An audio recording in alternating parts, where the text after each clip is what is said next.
안녕하세요. 미래정원의 일상입니다. 안녕하세요. 오늘은 강릉에 있는 오즈콘으로 여러분들을 모시려고 합니다. 오즈콘은 이름에서도 알 수 있듯이 검은 대나무가 있는 곳으로 유명한데요. 그리고 여러분들이 날마다 껴안고 있는 5만원권에서 빛나는 신사임당의 친정, 그리고 그녀의 아들 율곡 이이가 태어난 곳이기도 합니다. 제가 그곳에 다녀왔던 이야기를 제 여행 에세이 나는 아들과 여행한다 라는 책에 담아 두었거든요.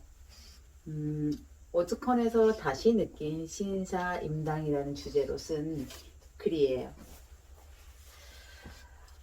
제가 이 에세이를 읽어드리기 전에 오즈콘 하면 또 모란을 빼놓을 수가 없는데요. 모란에 대해서 잠깐 먼저 이야기를 하고 글을 낭독하도록 하겠습니다. 오즈콘에는 안채와 바깥의 앞마당에 4월 말경이 되면 흐드러지게 피는 목단이 있습니다. 붉은색으로 토종 목단인데요. 겨울이 지나면 봄에 꼭 찾아가고 싶은 강릉 오즈콘입니다. 자주 갔던 곳이기도 하지만 이번에는 오롯이 모란이 피는 시기를 맞춰서 가보려고 합니다.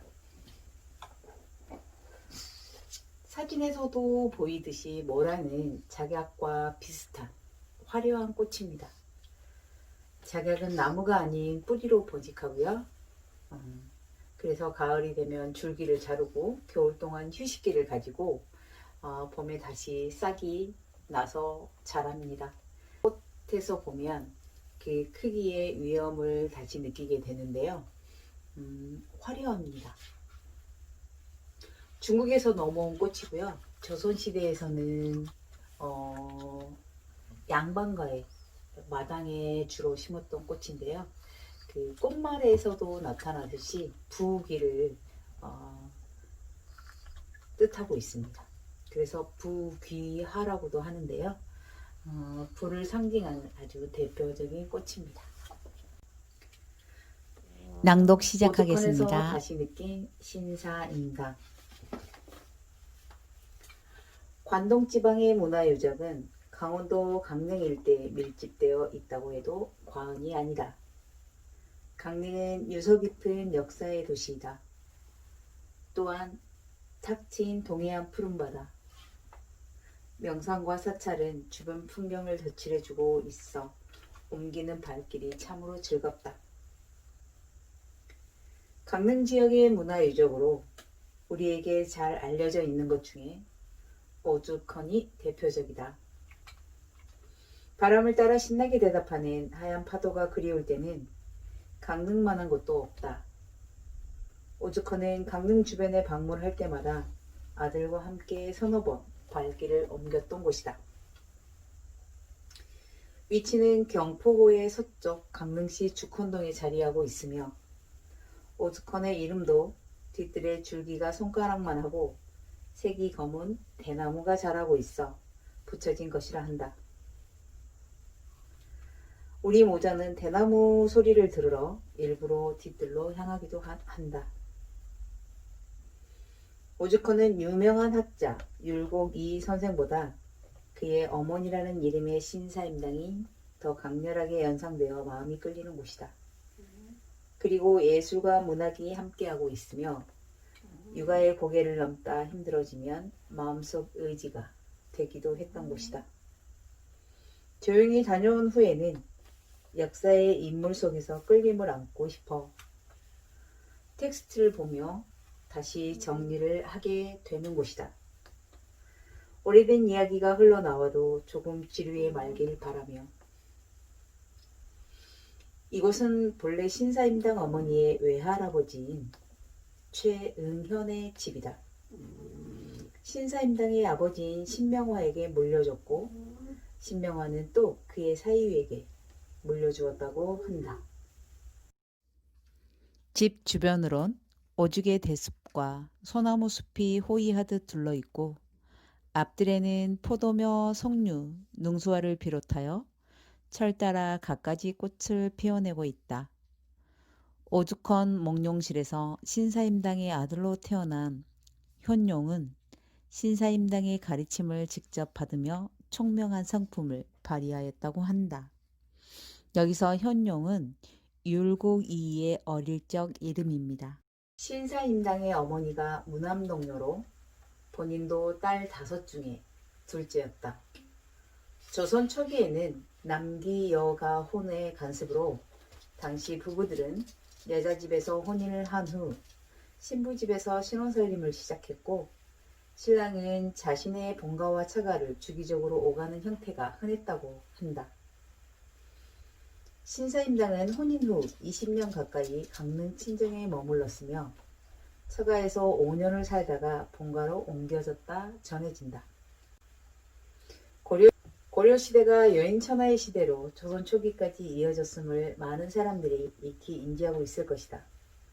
같은 여자의 삶이지만 신사임당이 태어난 이후 59년 뒤에 태어난 헌원서로는 새로운 시대를 맞이하게 된다. 성종 때 경국대전이 생기면서 적자와 장자 시대를 맞이하게 되는데 여인천하의 시대가 완전히 바꿔지게 되면서 시대의 운을 따르지 못한 것 같기도 하다. 신사임당의 예술 작품으로서는 시 2점, 초소 2점, 그림 40점이 넘게 남겨져 그 가치를 인정받게 되었다. 슬하에 4남 3녀를 두었는데 어머니의 훌륭한 지성을 닮은 사람은 율곡이이이며 두 번째 딸인 매창과 막내 아들 옥산 이유가 예술성을 닮았다고 한다. 특히 둘째 딸 매창은 작은 사임당으로 불리었다고.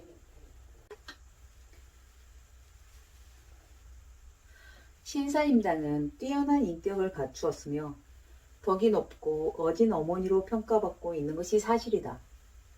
뿐만 아니라 어버이에게 효도하고 학문이 깊고 시문이 능할 뿐만 아니라 글과 그림도 능했던 완벽한 인간성으로 대표되는 인물이다. 인성이 갖추어진 최고의 현모양처로 어머니로 자녀로 찬사를 받지만 너무 완벽해서 내겐 잘 다가오지 않는다. 외가의 부를 등에 업고 평탄하게 잘 받게 된 교육과 경제력을 무시할 수 없었던 것 또한 시대마다 비켜갈 수 없는 천운이지 않았을까? 어떤 노력을 해야 할지 갈 길이 멀어 보이지만 조금이나마 신사임당을 닮아보고 싶기도 했다. 계속 잊고 있다. 오죽헌에 다녀오기라도 하면 내게도 조금이나마 훌륭하고 좋게 지닌 인성 지성을 많이 끌어내어 아이를 키워보고 싶다는 생각을 잠시 하곤 하는데 어쨌든 이곳에 다녀온 이후로 몸에 지닌 물건이 하나 생겼다. 율곡이이와 신사임당이 주인공이 된 새 지폐 한 장씩 지갑 안에 보관용으로 놓고 다니는 것.